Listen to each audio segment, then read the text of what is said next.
Mr. President, let me take you back to January of 1985. Ronald Reagan had just begun his second term as president, and one of his policy priorities was to include the abolition of the Department of Education. What did it finally take to get him to back down from that commitment? Congress. Congress stood firm to protect this vital agency in 1985. In a letter to Senator Orrin Hatch, a Republican senator from Utah, President Reagan said that although he wanted to dismantle the department, quote, the proposal has received very little support in Congress. And because of the lack of support from Congress, which would be necessary, of course, to close down the agency, President Reagan decided not to proceed with his plan. Sound familiar? That is because currently another Republican president who ran on the slogan of, quote, making America great again, has suggested abolishing the Department of Education. Only this time, he's not consulting with Congress, he's taking steps to do it.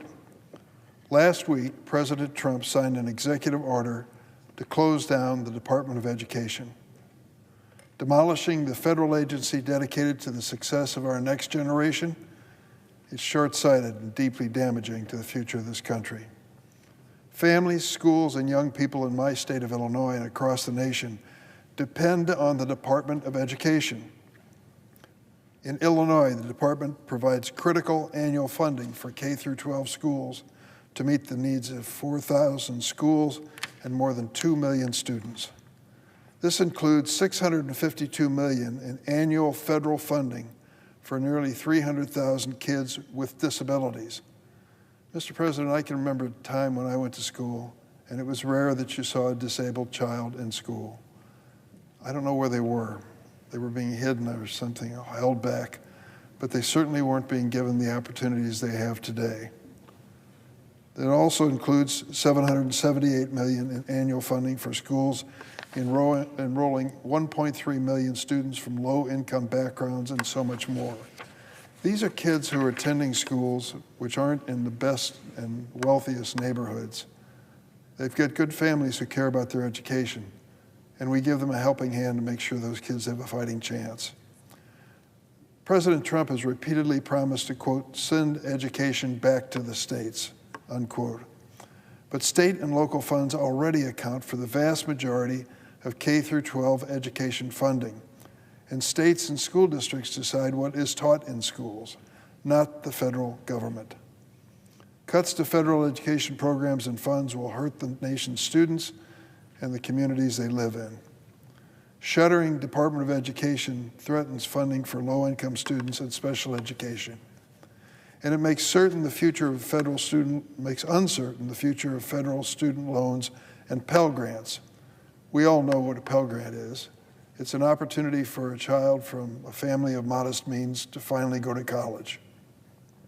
Funding degrees with these Pell Grants opens a door for opportunity, prepares these students to be part of the future workforce and the economy, and allows America to continue to compete on a global stage.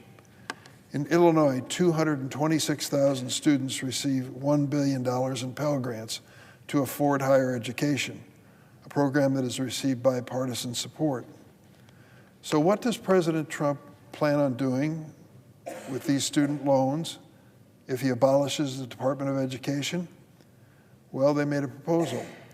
They want to shift the administration of this loan program to the Small Business Administration, a separate agency, while at the same time, the president and the DoE folks have planned to fire 40% of the federal employees at the Small Business Administration.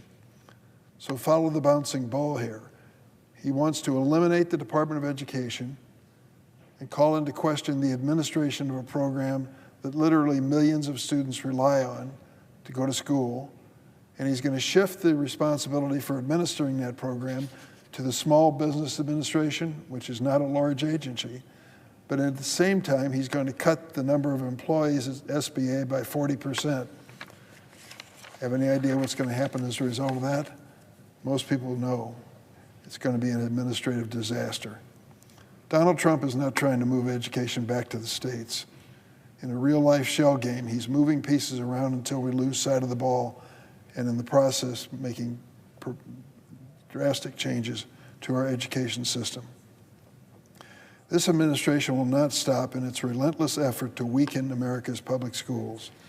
Before signing last week's executive order, President Trump made significant staff cuts at the department, already one of the smallest agencies. He fired more than half the staff at the Department of Education. Why does he need this money that he's going to bring back to the Treasury by firing these people? Because, of course, he needs to pay for tax cuts for wealthy people. We've seen it before. In President Trump's first administration, he has the distinction of having created more national debt in 4 years than any previous president. He's out to set a new record this time. It isn't that he's just for tax cuts.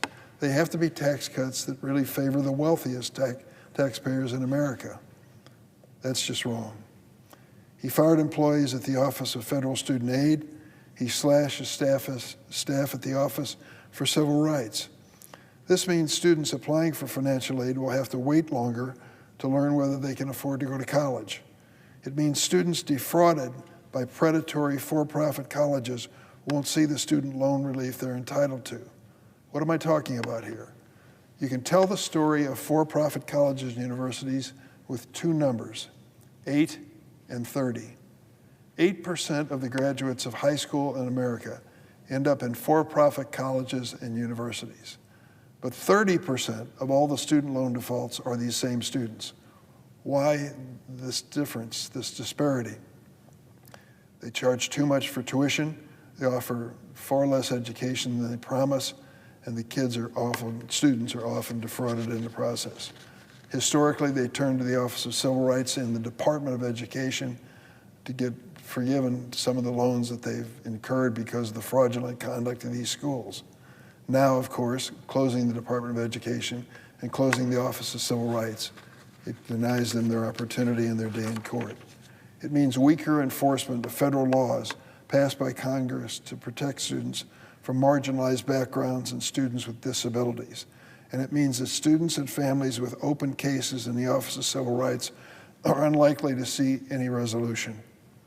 Meanwhile, instead of investigating instances of genuine discrimination, the administration is laser focused on targeting universities that do not align with its values and hope to suppress free speech and ban transgender athletes from participating in women's sports.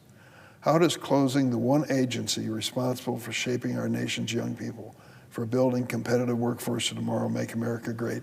It doesn't. Not only will closing down the Department of Education hurt millions of young people across the country and weaken our nation's future, it is also illegal. The president does not have the power or the authority to unilaterally close these agencies. That's being tested in court, and the president's not doing well in those tests. I want to make sure the Department of Education is efficient. I want to make sure that it's responsive, but the notion that we're going to shift all of the student loans to the SBA is an example of someone who didn't think it through. With fewer employees at that agency, they'll be unable to do the job which they were assigned the responsibility in doing and change the lives of a lot of American students in the process. I yield the floor, suggest the absence of a quorum.